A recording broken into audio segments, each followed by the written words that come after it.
Tuhan bersamamu dan bersama rohmu. Inilah Injil suci menurut Matius.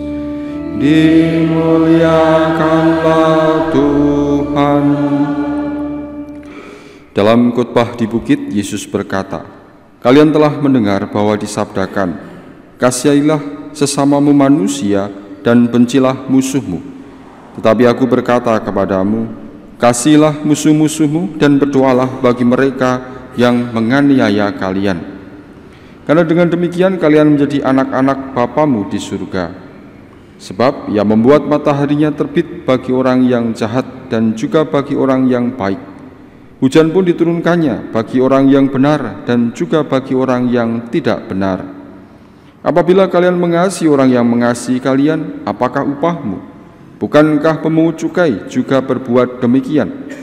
Dan apabila kalian hanya memberi salam kepada saudaramu saja, apakah lebihnya dari perbuatan orang lain? Bukankah orang yang tak mengenal Allah pun berbuat demikian? Karena itu kalian harus sempurna, sebagaimana Bapamu di surga sempurna adanya." Demikianlah sabda Tuhan. Terpujilah Kristus. Bapak, saudara yang dikasihi Tuhan, sabda-sabda Tuhan hari ini mengajak kita untuk meningkatkan standar dalam hidup beriman, dalam hidup bersosial, dalam hidup bersama. Tidak seperti pada umumnya. Kita diajak untuk bisa bermurah hati kepada sesama kita dalam hal kebaikan, dalam hal berbagi, dalam mengusahakan hidup bersama yang lebih baik.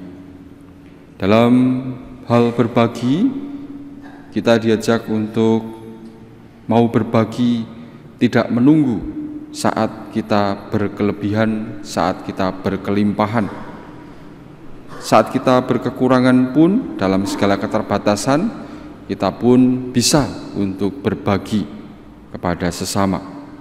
Dan ini dicontohkan oleh jemaat di Makedonia dalam bacaan pertama yang kita dengar hari ini. Mereka mau berbagi meskipun mereka sedang dalam kesusahan, selagi mereka dicobai berat dalam penderitaan, tetapi mereka dengan sukacita meluap. Meskipun miskin, mereka kaya dalam kemurahan. Mereka mau berbagi di dalam kesusahan, kesulitan mereka. Maka dalam gereja pun diajak untuk juga mau berbagi dalam keadaan apapun. Berbagi tidak hanya diwujudkan dalam bentuk harta, kekayaan, uang, tetapi juga dalam bentuk yang lain, dalam bentuk tenaga, pikiran, waktu, dan sebagainya. Mau berbagi pada orang lain, sesama, mau membantu sesama, mengusahakan kebaikan bersama. Dalam bacaan Injil, kita juga diajak untuk berbuat baik, tidak hanya kepada orang-orang yang baik kepada kita, atau orang-orang yang ada di dalam komunitas kelompok kita, atau orang-orang biasa yang netral, tetapi kita juga diajak untuk bermurah hati, membawa kebaikan, berbuat baik juga bagi orang-orang yang membenci kita, orang-orang yang menjadikan kita musuh, orang-orang yang menganiaya kita. Kita diajak untuk berbuat baik kepada mereka. Setidaknya kita berbuat baik dengan mau mendoakan mereka supaya mereka menjadi baik, supaya mereka bertobat. Bukan mengutuk atau mendoakan yang jelek, tetapi mendoakan yang baik bagi mereka yang memusuhi, yang berbuat jahat kepada kita. Kemurahan hati melebihi dari segala sesuatu.